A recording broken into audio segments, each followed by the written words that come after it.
آپ اسلام کی تاریخ پڑھیں، علماء کی زبانی آپ نے سنا ہوگا، اس دنیا پر 1,24,000 کم و بیش پیغمبر اس دنیا پر آئے۔ کسی نبی نے کسی نبی کی شان کو گھٹا کر بیان کیا؟ کسی نبی نے کسی پیغمبر کو اپنے سے اونچا کہا؟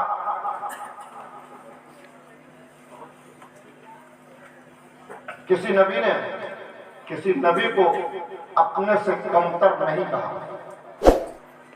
ہر نبی کی شان اپنی جگہ پر۔ 1,24,000 جب پیغمبر انبیاء اس دنیا پر آئے، اور ہمارے پیغمبروں اور انبیاء نے جب کسی کو ایک دوسرے کو برا نہیں کہا، تو آج علماء ایک دوسرے کو برا کیوں کہتے ہیں؟ وہ بھی جماعت اہل سنت مسلک اعلی حضرت کے ماننے والے۔ ایک خطیب صاحب کی میں نے تقریر سنا، وہ ایک خطیب کو کہہ رہے تھے کہ ان کا ویریفیکیشن کرنا پڑے گا کہ مسلک اعلی حضرت کو مانتے ہیں کہ نہیں مانتے۔ اب یہ کہاں جانچ ہوگا لیب کا، انہوں نے تو پتہ بتایا نہیں۔ یہ اولیاء کرام بڑے خان غازی بابا، ہندوستان کے شہنشاہ حضرت سیدنا خواجہ معین الدین چشتی ہیں۔ غریب نواز نے کبھی کہا کہ سب سے بڑے بادشاہ ہمیں ہندوستان کے کسی کے دربار میں نہ جانا، صرف میرے دربار میں آنا۔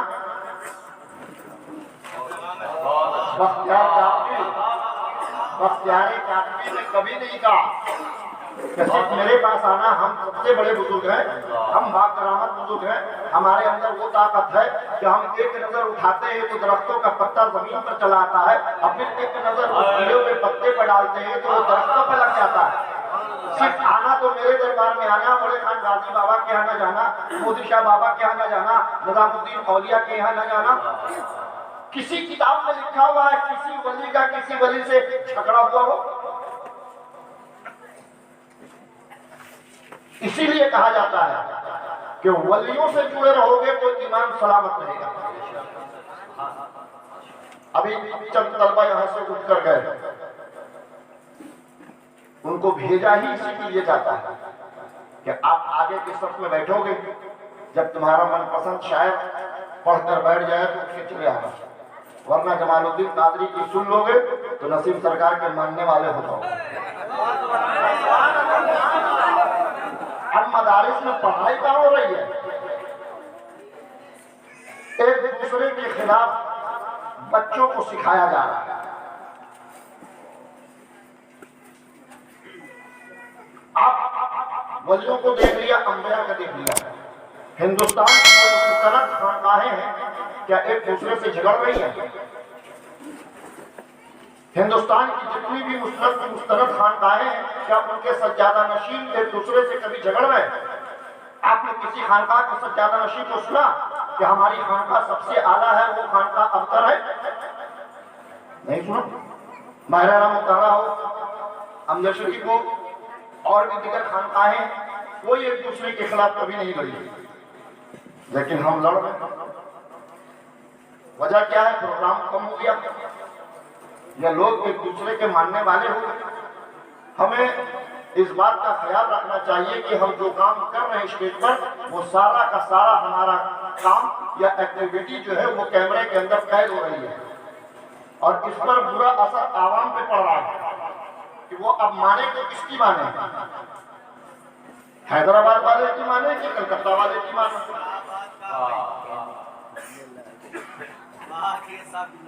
کس کی بات مانے؟ تو تمام شعراء علماء خطبہ سے میں مؤدبانہ گزارش کرتا ہوں کہ میں اولاد غوث ہوں، لڑ لیجئے تو اسٹیج کے نیچے لڑیے، اسٹیج کے اوپر کیمرہ سامنے ہے اور آپ کو پوری دنیا دیکھ رہی ہے اور وہ آپ کا مذاق بنا رہی ہے۔ ایک شاعر میرے خیال سے کہ ہندوستان کے جتنے بھی خطیب ہو گئے سب کے سامنے اس نے پڑھا ہے، ماں جھوٹ بول بول کر جنت میں جائے۔ کسی خطیب نے آبجیکشن نہیں کیا، کسی خطیب نے آبجیکشن نہیں کیا۔ چلو مان لیا ایک مفتی صاحب نے کہا کہ یہ اشعار جو پڑھ رہے ہیں آپ غلط ہیں، ماں کبھی جھوٹ بولتی ہی نہیں ہے۔ ہونا تو یہ چاہیے تھا کہ شاید کو چاہے تو اس پر بھروسہ ہوتا تو یقین کر لیتے اور کہہ دیتے اسٹیج کے سامنے کھڑے ہو کر کہ آج تک جو بھی میں نے پڑھا میں اس سے رجوع کرتا ہوں، اور اگر وہ مفتی صاحب پر اگر یقین نہ تھا تو کسی دارالفتہ میں پتہ کر لیتے، انہوں نے جو آبجیکشن کیا صحیح ہے یا غلط ہے، آپس میں لڑ گئے، ایک اسٹیج پر دونوں ہیں، ایک دوسرے کو سلام نہیں کرتے۔ میرے دوستو، اللہ کے پیارے رسول صلی اللہ تعالی علیہ وسلم کو رب کائنات نے کہا قل ان کنتم تحبون اللہ فاتبعونی، اے محبوب آپ کہہ دیجئے کہ جس کو اللہ کو راضی کرنا ہے وہ آپ کو راضی کر لے، جس کو اللہ کے قریب ہونا ہے وہ آپ کے قریب ہو جائے۔ پتہ کیا چلا کہ اللہ کی رضا مصطفیٰ کی رضا ہے، مصطفیٰ راضی ہو گئے تو رب راضی ہو گیا۔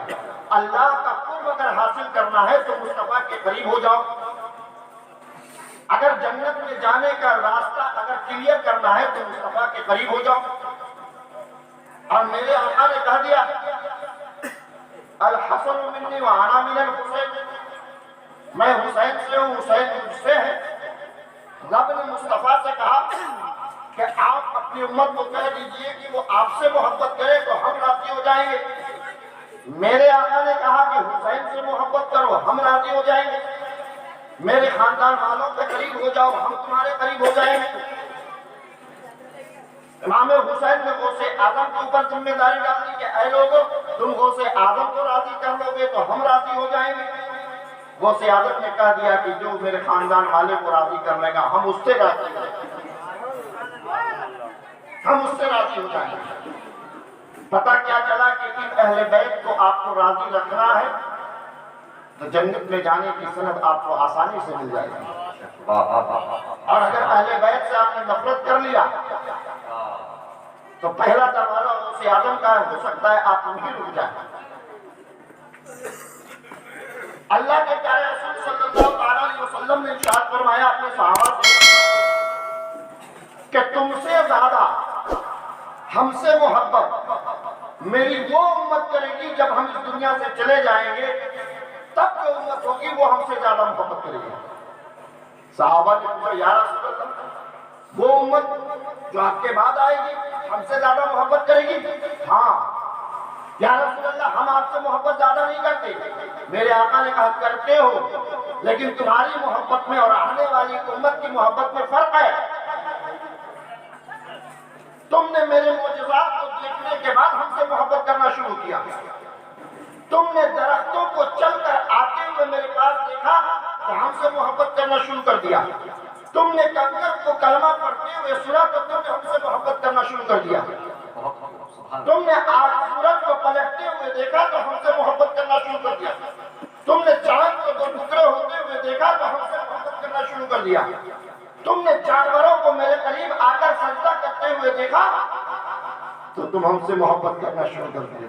لیکن میرے بعد جو امت آئے گی اس نے میری صورت کو نہیں دیکھا، اس نے میرے رخ طیبہ کو نہیں دیکھا، اس نے میرے زلف کو نہیں دیکھا، اس نے چاند کو دو ٹکڑے ہوتے ہوئے نہیں دیکھا، اس نے سورج کو پلٹتے ہوئے نہیں دیکھا، اس نے کنکر کو کلمہ پڑھتے ہوئے نہیں دیکھا، اس نے درختوں کو ٹوٹ کر چل کر آتے ہوئے نہیں دیکھا، اس نے جانوروں کو سجدہ کرتے ہوئے نہیں دیکھا، بلکہ سب تمہارے بعد اور ہمارے بعد جو امتی آئیں گی وہ صرف سنے گی کہ میرا رسول ایسا تھا جس نے سورج کو پلٹ دیا، میرا آقا ایسا تھا جس نے چاند کو دو ٹکڑے کر دیا، میرے نبی ایسے تھے جنہوں کے سامنے کنکر کلمہ پڑھ رہا تھا، میرے رسول وہ تھے جن کے سامنے جانور سجدہ کر رہا تھا، اور سن کر وہ امتی ایمان لائے گا مجھ سے محبت کرتا۔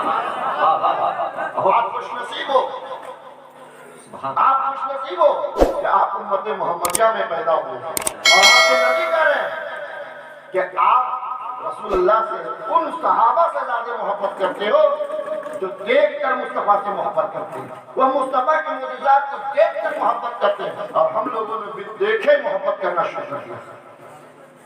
میرے دوستو، چونکہ یہ بڑے خان غازی بابا کا احسان ہے، اور بڑے خان غازی بابا کیا یہاں جتنے اڑیسہ کے اولیاء کرام کا میرے اوپر احسان ہے، میری اپنی کوئی بساط نہیں، میری کوئی اپنی حقیقت نہیں، کوئی حیثیت نہیں کہ ان بزرگوں کے دربار میں ہماری ہر سال حاضری ہو۔ لیکن یہ چاہتے ہیں کہ ہماری ہر سال حاضری ہو، ہم ہر سال آتے ہیں۔ کمیٹی والے آدھے گھنٹے کا ٹائم دیتے ہیں، میں آدھے گھنٹے ہی کا ٹائم لے کر بھی آتا ہوں کیونکہ میرے ساتھ بھی مجبوری ہے۔ اور آج تو میں کچھ بولنے کے لائق بھی نہیں ہوں کیونکہ ہندوستان کے نامور شعرا احسان شاکر صاحب اسٹیج پر موجود ہیں اور یہ سارے لوگ انہی کے منتظر ہیں، چونکہ نقیب اجلاس اور تمام شعرا اب امام حسین کو یاد کرنے لگے ہیں، ورنہ ہم تو امام حسین کو صرف محرم میں ہی یاد کرتے ہیں۔ تو ایک بہت ہی مشہور کلام شکیل عارفی صاحب کا ہے، وہ بہت اچھا لگتا ہے کہ فلک پہ جنت حسین کی ہے، زمین پہ دعویٰ حسین کا ہے۔ فلک پہ جنت حسین کی ہے، زمین پہ دعویٰ حسین کا ہے، اور جو سب کے سجدوں کی لاج رکھ لے وہ ایک سجدہ حسین کا ہے۔ نعرہ تکبیر، نعرہ تکبیر، نعرہ رسالت، نعرہ رسالت، نعرہ رسالت، عظمت حسین، عظمت حسین، شان حسین۔ جو سب کے سجدوں کی لاج رکھ لے وہ ایک سجدہ حسین کا ہے، اور حبیب دعوت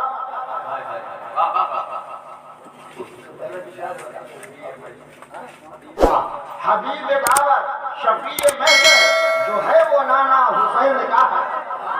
حبیب دعوت شفیع محشر جو ہے وہ نانا حسین کا ہے، اور ہمیں بھروسہ حسین پر ہے، ہماری بخشش ضرور ہوگی، ہمیں بھروسہ حسین کا ہے۔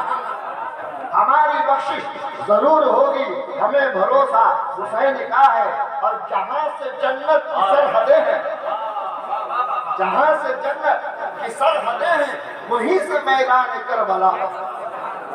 جہاں سے جنت کی سرحدیں ہیں وہیں سے میدان کربلا ہے، اور مگر وہ جنت اسے ملے گی جو دل سے شیدا حسین کا ہے، مگر وہ جنت اسے ملے گی جو دل سے شیدا حسین کا ہے۔